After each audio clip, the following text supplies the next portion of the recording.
pense qu'on est sur ces enjeux-là quelque part d'interroger nos modes de gouvernance, quoi. Du coup, tout simplement, hein, je dis pas que l'usager a toujours raison, tout comme je dis pas que l'élu du coup a toujours raison, mais voilà, il est intéressant de repenser, j'en sais rien, j'ai pas non plus cette prétention-là, mais de se dire qu'on peut créer de nouveaux espaces en fait de discussion, d'échange et de penser ensemble et collectivement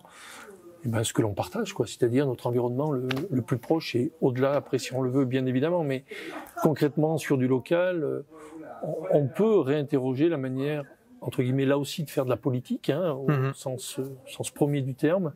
participer à la vie de la police, la vie de la cité, quoi, du coup, et je pense que ça a du sens, quoi, du coup, de faire que, d'une part, les élus peuvent être aussi à l'écoute, et c'est pas parce qu'ils ont été élus qu'ils ne doivent plus être à l'écoute durant la durée du mandat.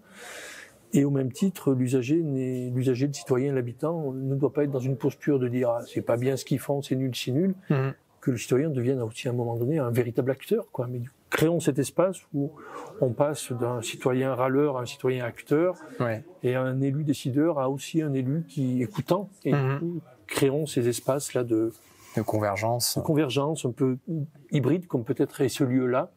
où peuvent se dessiner des choses pour maintenant et pour demain.